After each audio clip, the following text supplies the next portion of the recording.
brands that are successful, and in particular those which grow fastest, what do you think's behind that? What does the data show? That's a good question, an important question. Unfortunately, on BrandZ, we have a measure which we call potential, and that measures the likelihood of a brand to grow in brand value over the course of a given 12-month period.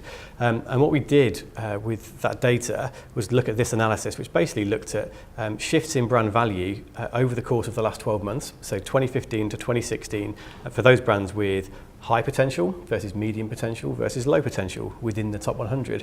And what we found is those brands with high potential generally, on average, grew by an average of 5% in terms of their brand value. And that actually outperformed those brands in the middle third, and actually those brands in the bottom third, potential-wise, actually declined slightly in brand value. So it shows that the potential measure actually works, but more importantly, from an implication perspective, is that if your brand is going to be successful, it's critical to build meaningful difference. If you can do that, you're much more likely to add value to your brand in the short term, as we've seen with this data. So this is a very important metric for the clients to be able to understand from the BrandZ data to predict future success. Absolutely. I understand very excitingly that also you went way back in time to 2006 and did the same analysis. Yes, we did. And you can see when we look at the data over the course of the 10-year period, the findings are even more stark. So here we're looking at data for brands that we have valued that are common between 2006 and 2016. And there were 95 such brands that appeared on that list. And we found the same.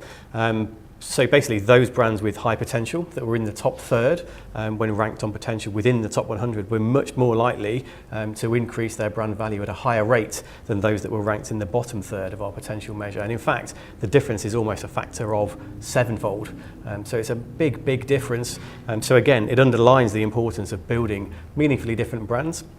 And it underlines the fact that by doing so, brands can actually not just build value, but sustain value over a long period of time. So tell us about a few of the successful, high potential, fast risers then. Sure. So it's an interesting list. What we've got here is the top 10 risers in brand value over the course of the last 12 months. And if I just talk a bit about the top 3, which were really the stellar performers in that regard. So if we start with Amazon at the top, so obviously, by definition, Amazon was the fastest growing retailer, as it was the fastest growing brand overall of the entire top 100. And it increased its brand value by a massive 59% in the last 12 months alone. And there are several driving factors behind that. All of them relate to innovation and disruption, which I talked about earlier on. One is the growth of Amazon's cloud computing AWS business, which now accounts for 7% of Amazon's total brand value, which I think is huge given the relative newness, if you like, of that particular arm of the business. Amazon have also started to consider developing and widening their own delivery network. So previously they've been very reliant on FedEx. Now they're actually embedding their own delivery network to take control of that aspect of their business, which allows obviously cost savings and allows some of those to be passed on to the consumer as well. And interestingly, Amazon are now talking about opening actual bricks and mortar stores in the US for the first time to increase the ways in which they connect with the consumer and keep the brand as relevant as ever. So as you can see, Amazon have really achieved that growth through innovation and pushing themselves to innovate and connect with the consumer. Starbucks is second on the list, and as I talked about earlier, Starbucks has really driven the growth that we've seen in the fast food market over the course of the last year, and they've achieved that in several ways as well. So one has been a proliferation of their product offering, so they've extended their iced beverage brands.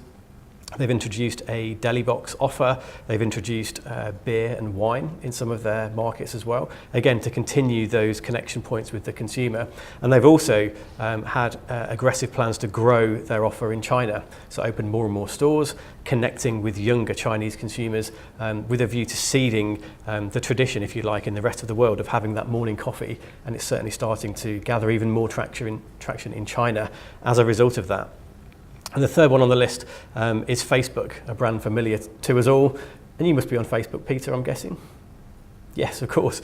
Did you know that as part of being on Facebook, you're actually a member of the largest country in the world, because Facebook's active user base has now exceeded 1.6 billion users globally, which is actually larger than the population of the biggest country on earth, which is China. So actually you could argue that Facebook is now a country in its own right and the largest country in its own right. And what's interesting about the Facebook brand is actually it's grown by a massive 1,756% over the course of the last 6 years since we first valued Facebook back in 2010. So it really is a brand that has, it is familiar to us, but actually it's increasing its momentum of growth in the recent past. And actually by increasing their mobile revenues, particularly in the US, that looks like a trend that is set to continue for a while yet. So a high potential brand can be a fast riser, and that's about being meaningfully different in order to get into the heads of consumers, driven by the brand. Yes. Thank you, Martin.